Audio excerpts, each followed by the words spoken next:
इस कहानी के पहले भाग में आपने देखा कि कैसे रति की शादी एक ऐसे घर में हो जाती है जहां उसकी सास सौतेली होती है और वो पूरे घर वालों को अपने इशारों पर नचाती है। रति छत से सूखे कपड़े उतार कर ली जा रही थी कि तभी उसकी नजर लक्ष्मी पर पड़ती है, जो किसी तरह चोरी से सुनील की अलमारी खोलने की कोशिश कर रही होती है। अरे, ये माँ जी को क्या हो गया? चोरों जैसे क्यों आप मेरी अलमारी खोल रही हैं माँ जी? आपको क्या चाहिए मुझे बताइए। अरे वाह, क्या चाहिए मुझे बताइए। अरे मैं इस घर की मालकिन हूं, पूरा घर मेरे इशारों पर नाचता है और तुम्हें बताऊं कि मुझे क्या चाहिए? हट यहां से। और वो उसे जोर से धक्का देती है। जैसे ही लक्ष्मी रति को धक्का देती है, उसके सर पर चोट लग जाती है और वो बेहोश होकर गिर जाती है। रति के आसपास पूरा परिवार खड़ा रहता है। डॉक्टर जैसे ही उसे देखकर जाता है, रति को होश आता है। अरे बेटा, तुम दूर क्यों खड़े हो? मेरे पास आओ, मैं तुम्हारी माँ हूँ, कमला। रति के मुंह से लक्ष्मी सारंग की माँ का नाम सुनती है तो हैरान सी रह जाती है। क्या बोला रति बहू?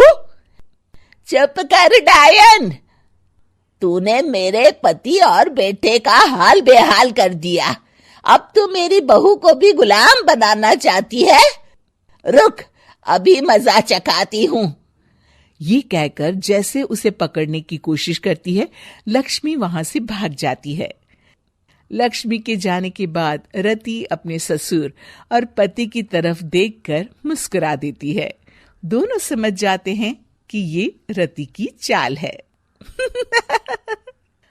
अगली सुबह लक्ष्मी का पति खाना लेकर खेत में जाने के लिए निकल ही रहा होता है कि लक्ष्मी उसे रोक देती है। अरे कहाँ चल दिए खाना लेकर?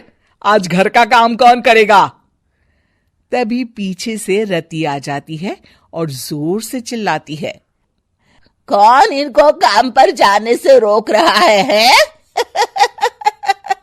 मैं अभी उसे मजा चखाती हूँ। जैसे ही रति लक्ष्मी की तरफ बढ़ती है, लक्ष्मी घबरा जाती है। मैं तो मजाक कर रही थी बहन। आखिर मैं कौन होती हूँ रोकने वाली? मैं तो बस ये पूछ रही थी कि घर का काम कौन करेगा? कौन क्या? तू करेगी। चल उठा झाड़ू और शुरू हो जा। लक्ष्मी पूरे घर में झाड़ू पोछा लगा रही होती है कि अचानक सामने सारंग खड़ा हो जाता है। अच्छा माँ, मैं काम पर जा रहा हूँ। रति के मामा की फैक्ट्री है, मैं वहां आज से मैनेजर के तौर पर काम करूंगा। सैलरी भी अच्छी है। अरे सारंग, तुझे क्या जरूरत पड़ गई काम करने की? और बेटा तू बाहर काम करेगा तो इस बड़े से घर को मैं कैसे संभालूंगी? अभी तो पूरा काम बाकी पड़ा है। तभी वहां रति आ जाती है। अरे बेटा सारंग, जा, नौकरी पे जा रहा है ना, जा। और हाँ, आते वक्त घर के लिए सब्जियां ले आना।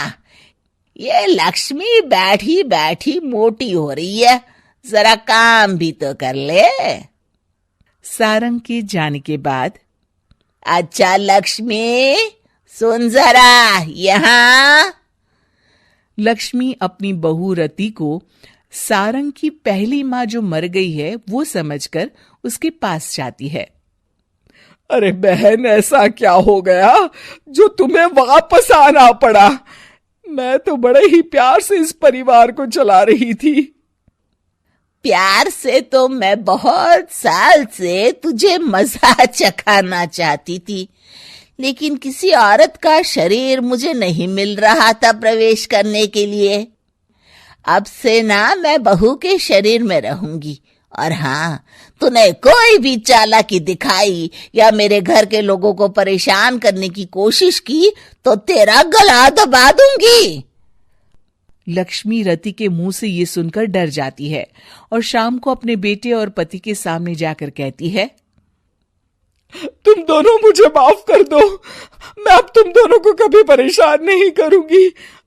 और बहू, तुम मेरी बेटी की तरह हो, बस अब बेटी की तरह ही बनकर रहना। लक्ष्मी उन लोगों को इतना कहकर वहां से चली जाती है और उसके जाने के बाद तीनों एक दूसरे की तरफ देखकर हंस देते हैं।